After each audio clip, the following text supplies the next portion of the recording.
Controversy over comments made by Republican presidential candidate Senator Ted Cruz after the Brussels terror attack. He called for patrolling and securing Muslim neighborhoods in the United States. It's a practice that Hillary Clinton calls dangerous. Today, Senator Cruz defended the plan. Listen. New York City, under Mayor Bloomberg, had a program that focused on, worked proactively with the Muslim community to stop radicalization, to prevent attacks from radical Islamic terrorism before they occur. Now, what happened? Mayor de Blasio came in and decided political correctness mattered more than keeping people safe. He disbanded the program.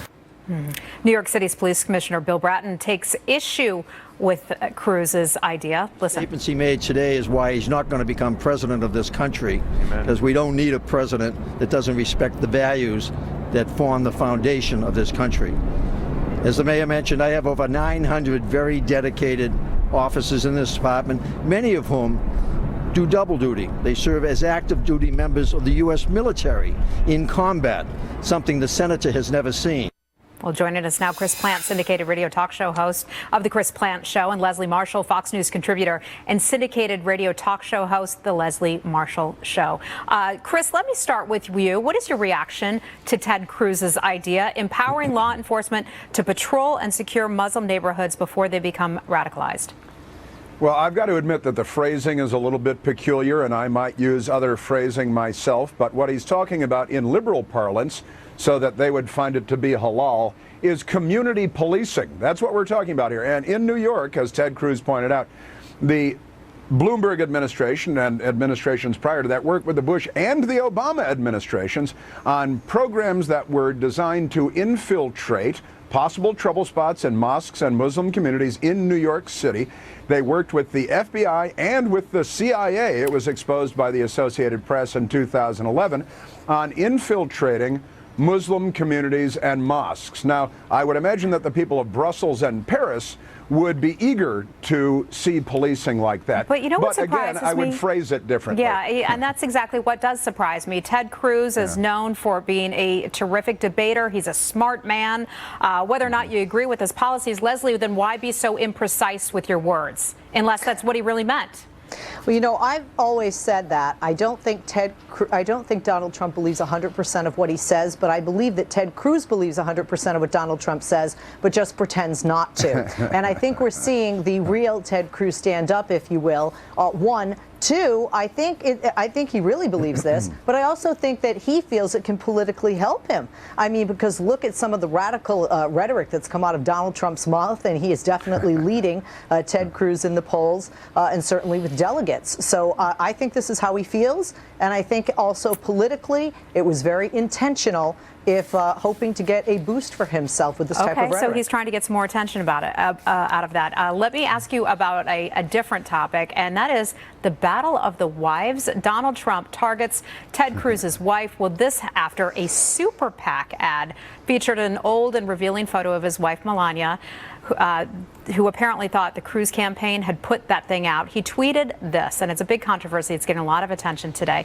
Donald Trump wrote, "Lion Ted Cruz just used a picture of Melania from a GQ shoot in his ad. Be careful, Lion Ted, or I will spill the beans on your wife." Well, then they got in a bit of a Twitter war about this. Senator Cruz then tweeted, "Pic of your wife, not from us, Donald. If you try to attack Heidi, you're more of a coward than I thought. Hashtag classless." Well, today, Heidi Cruz in Wisconsin, campaigning there, held a press conference. Listen to this. You probably know by now that most of the things that Donald Trump says have no basis in reality. So we are not worried in the least. We're focusing on our campaign, and we are going to continue to do that. Why pull the wives into this? Well, that's a really good question. It's certainly not common practice, but it was a super PAC that is representing Ted Cruz, but does not work for Ted Cruz. Yeah, and he says, you know, we have nothing to do with that, but nevertheless, it represents his image. Why allow that to go out? Ted Cruz should object to the use of the ad. Furthermore, I don't think it's going to lose Donald Trump any votes. Let's start with that. Maybe in Utah, but it perhaps did run not beyond there. in the state of Utah, where, of course, Mormons are very modest about things like that. So it could have cost him some votes there. It might have in Utah, and the polling might have indicated that, and the super PAC might have seen that. But I'd say this is out of bounds. You don't. There are certain rules. I guess there aren't this year. And when you throw a rock at Donald Trump he comes back at you with a bulldozer, and that's what we saw in the. So it's. And shouldn't we really be talking about terrorism? And I'm not talking about us, but the candidates and a lot of other very important things today, rather than scantily clad pictures of and Donald Trump's wife. Just keep the wives out of it. They're not running for office. Leslie, let me give you the last word. I agree with you, Heather, and Chris. I think we agree on one thing here, which is let's stick to the issues. As an American, I'm embarrassed that this is what any political candidate is talking about, whether male or female, whether Democrat or Republican. Wives, kids, they're not running. Keep them out of it. This is going so low. They call it going blue in comedy. This is just. It's unacceptable, and I don't understand why people would continue to support these individuals with this type of behavior. We're going to have to leave it there.